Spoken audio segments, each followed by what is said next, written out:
Zoos are places where we get close to wild animals, but sometimes things go wrong. In this video, we'll look at 5 of the most disturbing animal attacks on zoo visitors. Real stories that show the dangers of getting too close to these wild creatures.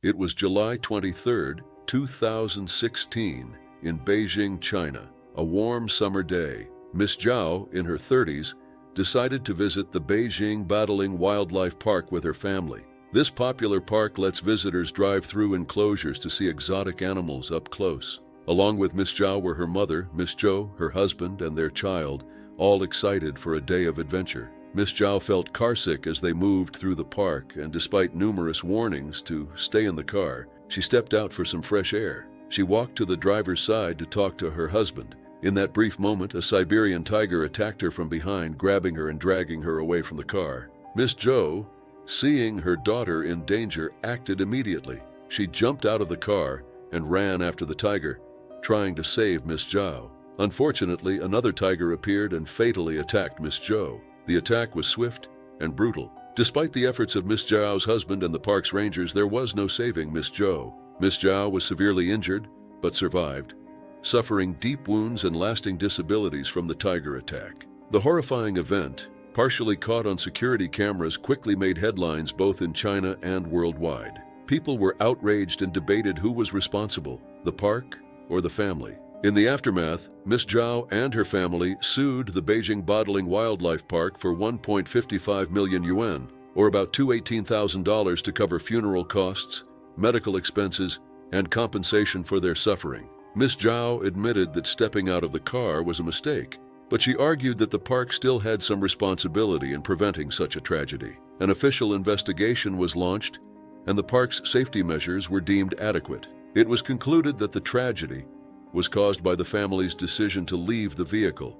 Despite warnings, the park had clear signs and precautions in place, and it briefly suspended operations afterward to review and improve its safety measures. They later prohibited self-driving tours in the tiger enclosure and installed more visible warning signs. Miss Zhao was not satisfied with these findings. She believed the park's safety precautions weren't enough and that the risks were not clearly explained to them. She claimed that the agreement they signed upon entering the park wasn't fully understood, and they weren't made aware of how dangerous the situation could be. The legal case against the park proceeded, with Miss Zhao providing evidence of her injuries and the lifelong impact of the attack. Her father also supported her claims, stating that the family had felt pressured to sign the park's agreement without a thorough explanation. He argued that the park should have taken more responsibility in keeping visitors safe, especially in such a high-risk environment. The incident sparked a broader discussion about the safety protocols at wildlife parks. Many questioned whether parks like Battling were doing enough to warn visitors about the real dangers, and if stricter measures could prevent future tragedies. On the other hand, the park insisted that they had followed all proper procedures and that such incidents were extremely rare. As the court case unfolded, it became clear that the situation wasn't straightforward. Miss Zhao and her family were determined to seek justice for Miss Zhou's death and the trauma they had endured. Meanwhile, the park faced increasing scrutiny, raising the challenge of maintaining a balance between visitor safety and the unique experience they offered. The court's ruling would have significant implications for how wildlife parks operate, not only in China but possibly worldwide. The case showed the importance of clear communication and strict safety protocols to protect both visitors and the animals in such environments.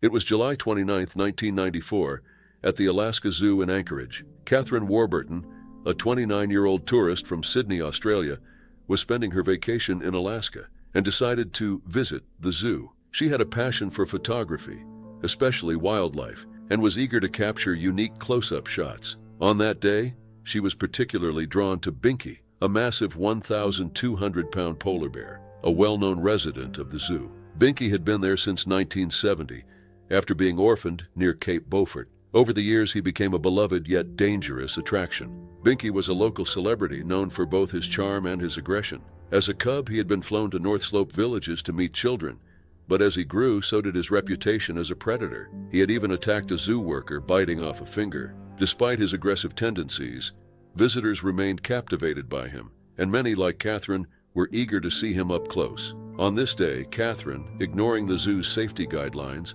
climbed over 2 protective barriers to get closer to Binky's enclosure. She wanted the perfect photo and stood just feet away from the bars, camera ready. But Binky, an apex predator, noticed her. In an instant, his instincts took over. He reached through the bars with his powerful paws and grabbed Catherine by the thigh with his jaws. Catherine screamed as Binky held her tightly, pulling her toward the cage. Panic erupted among the other visitors. People rushed to her aid, grabbing sticks and branches, desperately trying to force Binky to release her. They struck the bear and shouted, hoping to distract him. Some called for a tranquilizer gun, fearing it was the only way to stop the attack. The struggle lasted several minutes. Catherine's leg was broken, and her thigh was covered in deep bite wounds. Eventually, Binky let go, and Catherine was pulled to safety. She was rushed to the hospital for surgery to treat her injuries. Reflecting on the incident, Catherine later admitted, "It was the dumbest thing I've ever done." Binky, however, seemed to enjoy his triumph.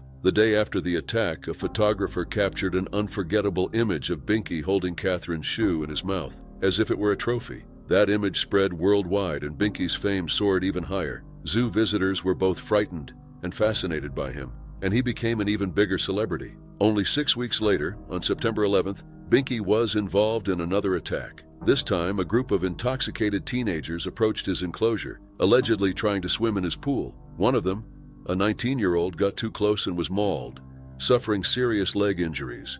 Though the zoo didn't confirm Binky as the attacker, the bear was found with blood on his face. These 2 incidents brought Binky and the Alaska Zoo international attention.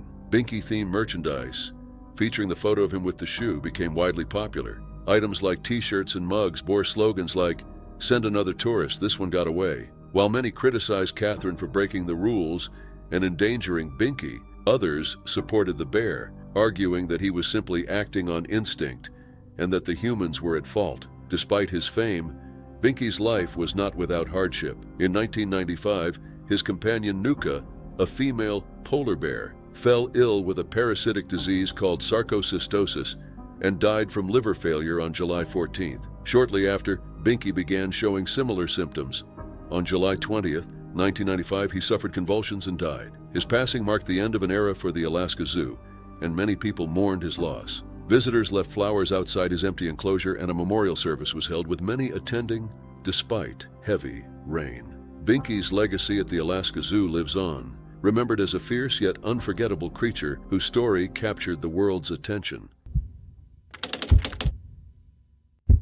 It was September 19, 2006, in Beijing, China, when an unusual incident at the Beijing Zoo caught global attention.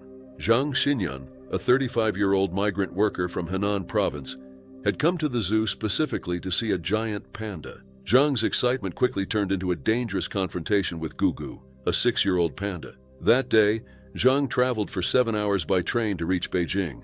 By the time he arrived at the zoo, he had consumed several pitchers of beer, which clouded his judgment. Despite his intoxicated state, he was determined to see the pandas, especially Gugu, who was popular for his charm. However, Zhang underestimated the fact that this panda, though seemingly adorable, was still a wild animal. Upon arriving at the panda enclosure, Zhang was surprised by how low the fence was, which separated visitors from the animals. Emboldened by the alcohol, he decided to climb over the barrier, eager to get up close to Gugu, unlike the other visitors who remained at a safe distance. At the time, Gugu was peacefully asleep, unaware of the danger approaching. Zhang, thinking the panda was harmless, attempted to hug him as if he were a stuffed toy. Startled by the unexpected touch, Gugu's instincts kicked in, and he reacted by biting Zhang's right leg. The bite was deep and painful, but Zhang, drunk and confused, didn't back away. Instead, he tried to defend himself by kicking the panda. This only escalated the situation,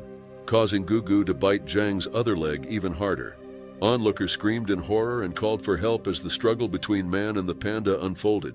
In a shocking turn of events, Zhang tried to bite the panda back. He later claimed that his desperate action didn't harm Gugu, as the panda's thick skin protected him. The sight of a man biting a panda stunned everyone. The chaotic scene continued for several minutes, with Zhang and Gugu wrestling inside the enclosure. Zoo staff and security eventually arrived and separated them by spraying water on Gugu, distracting him long enough to pull Zhang out of the enclosure. Zhang was severely injured and rushed to Renmin Hospital, where he was treated for deep bite wounds on both legs, requiring multiple stitches. From his hospital bed, Zhang spoke to reporters, expressing disbelief over the incident. He said he had always seen pandas as gentle and harmless on TV and didn't expect one to attack him. Zhang admitted that his judgment had been impaired by alcohol, which led him to make the reckless decision to enter the enclosure. Despite his injuries, Zhang maintained that he only wanted to touch the panda, not provoke it. The zoo later confirmed the incident and assured the public that Gugu was unharmed. Aside from briefly losing his appetite, the panda was in good health. Ye Mingxia, a spokeswoman for the zoo, emphasized that no punishment would be given to Gugu and subtly indicated that Zhang was to blame for his own injuries due to his risky behavior. This incident raised questions about the zoo's security measures, particularly the low railing that Zhang had easily climbed over. Some wondered why staff hadn't intervened sooner, considering that pandas, while cute, are still wild animals capable of defending themselves. Zhang's bizarre encounter with Gugu quickly became an international news story, and many found it difficult to take seriously. The absurd image of a man biting a panda in self-defense was ridiculed, though Zhang's injuries were real and are an example of the dangers of interacting with wild animals. Interestingly, this wasn't the first time someone had entered the panda enclosure at the Beijing Zoo. In 2003, a college student had jumped into the same enclosure to take a photo with a panda. Though that student didn't suffer a violent attack like Zhang, he was still injured, which had raised safety concerns even then. After Zhang's ordeal, questions about the zoo's security remained. Could the incident have been prevented with better barriers or supervision? What if the panda had been seriously injured or had attacked another visitor? These concerns lingered as Zhang's encounter became a cautionary tale. In the end, Zhang's story is a reminder that no matter how gentle pandas may seem, they are still wild animals. Disregarding safety rules can lead to unpredictable and painful consequences. On May 28, 2016, a tragic incident at the Cincinnati Zoo ignited controversy and debate across the world. On that day, a 4-year-old boy named Isaiah Dickerson fell into the gorilla enclosure, resulting in the death of Harambe, a 17-year-old western lowland silverback gorilla. The zoo made the difficult decision to end Harambe's life to save the boy, and what should have been a regular zoo visit turned into a global discussion. Isaiah's parents, Dion Dickerson and Michelle Gregg, were at the zoo with several children. While preparing to leave the gorilla exhibit, Isaiah expressed his desire to get closer to the animals, saying he wanted to swim with the gorilla. As Gregg was busy attending to the other children, Isaiah slipped away unnoticed. According to eyewitness Kim O'Connor, she suddenly heard a splash, followed by someone shouting, "Oh my God, there's a kid in there!" Isaiah had fallen about 10 feet into the moat of the enclosure, landing directly in front of Harambe, a 400-pound gorilla. Panic spread among the zoo visitors and staff as they tried to grasp the gravity of the situation. Video footage later showed Harambe dragging Isaiah through the water by his leg while onlookers screamed. Initially, it appeared as though Harambe was protecting Isaiah. Witnesses described moments where Harambe stood over the boy, and at one point the two even held hands. However, Cincinnati Zoo Director Thane Maynard explained that Harambe was becoming agitated by the chaos from the crowd. Though Harambe was not attacking Isaiah, his immense size and strength made the situation extremely dangerous. The zoo's dangerous animal response team decided to fatally shoot Harambe to protect Isaiah.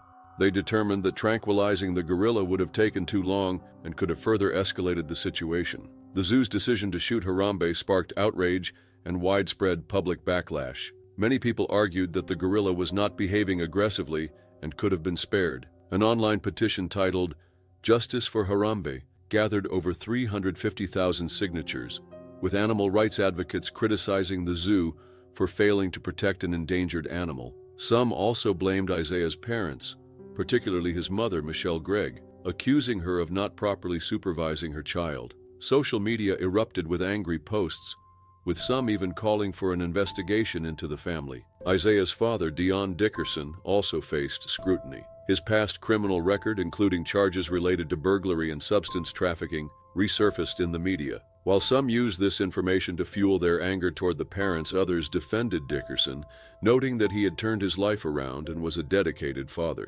Close family friends described him as a loving parent who had left his troubled past behind. In response to the incident, the family released a public statement expressing their gratitude to the zoo staff for their quick actions acknowledging how difficult the decision to shoot Harambe must have been. "We know that this was a very difficult decision for them, and that they are grieving the loss of their gorilla," the statement read. Despite the public outcry, the family chose not to speak further and declined multiple offers for interviews. The Cincinnati Zoo stood by their decision, with director Thane Maynard emphasizing that the child's safety was their top priority. He explained that shooting Harambe was the only option to ensure Isaiah's life was not in danger. Tranquilizing the gorilla, he explained, could have further agitated Harambe, potentially putting Isaiah at greater risk. Maynard also acknowledged the zoo's history of safety issues, including a prior incident where 2 polar bears had briefly escaped their enclosure. This led to further questions about the zoo's security measures, particularly the safety of the gorilla enclosure.